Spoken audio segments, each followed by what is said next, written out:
जब अर्जुन टूट गए तब श्री कृष्ण ने क्या कहा? जय श्री कृष्ण। कुरुक्षेत्र का विशाल मैदान, सूरज धीरे धीरे उग रहा था और उसकी किरणें हजारों सैनिकों के हथियारों पर चमक रही थी। चारों तरफ शंखों की आवाज गूंज रही थी। घोड़ों की टापें, रथों की गड़गड़ाहट और योद्धाओं की गर्जना वातावरण को कंपा रही थी। ये केवल एक युद्ध नहीं था, ये धर्म और अधर्म के बीच की सबसे बड़ी लड़ाई थी। एक तरफ थे कौरव, जिनका नेतृत्व दुर्योधन कर रहा था, और दूसरी तरफ थे पांडव, जो न्याय और सत्य के लिए खड़े थे। इसी युद्ध भूमि में खड़े थे अर्जुन, पांडवों के सबसे महान योद्धा। उनके रथ के सारथी थे स्वयं भगवान श्री कृष्ण। अर्जुन आत्मविश्वास से भरे हुए थे, लेकिन उनके मन में एक इच्छा जागी। उन्होंने श्री कृष्ण से कहा, हे माधव, मेरा रथ दोनों सेनाओं के बीच ले चलिए, ताकि मैं देख सकूं कि मुझे किन लोगों के साथ युद्ध करना है। श्री कृष्ण ने बिना कुछ कहे मुस्कुराकर रथ को आगे बढ़ाया और उसे ठीक दोनों सेनाओं के बीच में रोक दिया। अर्जुन ने जब सामने देखा तो उनका मन हिल गया। वहां उनके अपने लोग खड़े थे, उनके पूज्य गुरु द्रोणाचार्य, उनके पितामह भीष्म, उनके भाई, मित्र, चचेरे भाई। हर चेहरा उनके लिए जाना पहचाना था। अर्जुन की आंखों में आंसू आ गए, उनका गला भर आया। उन्होंने कांपती आवाज में कहा, हे कृष्ण, मैं अपने ही लोगों को कैसे मार सकता हूं? इनके बिना जीत का क्या अर्थ है? उनका शरीर कमजोर पड़ गया, उनके हाथ से गांडीव धनुष गिर गया और वो रथ में बैठ गए। उन्होंने कहा, मुझे नहीं चाहिए ऐसा राज्य जो अपने ही लोगों के खून से सना हो। मैं युद्ध नहीं करूंगा।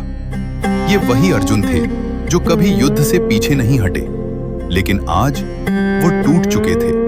तभी श्री कृष्ण ने शांत स्वर में कहा, हे अर्जुन, यह कमजोरी तुम्हारे लिए उचित नहीं है। यह तुम्हारे जैसे वीर के लिए शोभा नहीं देती। अर्जुन ने कहा, लेकिन मैं क्या करूं?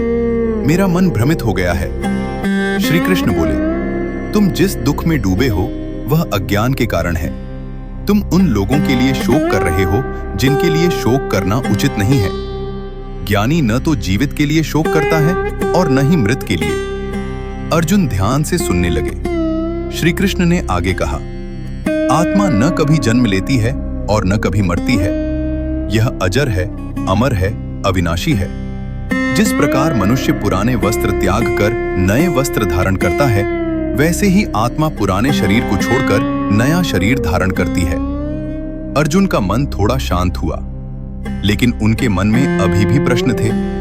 उन्होंने कहा, हे कृष्ण, अगर आत्मा अमर है तो भी अपने गुरु और परिवार को मारना पाप नहीं होगा क्या?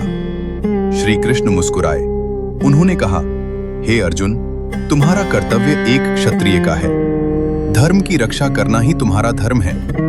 अगर तुम इस धर्म युद्ध से पीछे हटते हो तो तुम अपना कर्तव्य छोड़ दोगे, और कर्तव्य से भागना सबसे बड़ा पाप है। अब अर्जुन समझने लगे थे। श्री कृष्ण ने आगे कहा, कर्म करना ही जीवन है, लेकिन बुद्धिमान वही है जो कर्म करता है परंतु उसके फल से आसक्त नहीं होता। तुम्हारा अधिकार केवल कर्म करने में है, फल में नहीं। इसलिए तुम बिना किसी डर के, बिना किसी मोह के अपने कर्तव्य का पालन करो। अब अर्जुन के मन से डर धीरे धीरे खत्म हो रहा था। उनके अंदर आत्मविश्वास लौटने लगा था, लेकिन वह पूरी तरह संतुष्ट नहीं थे।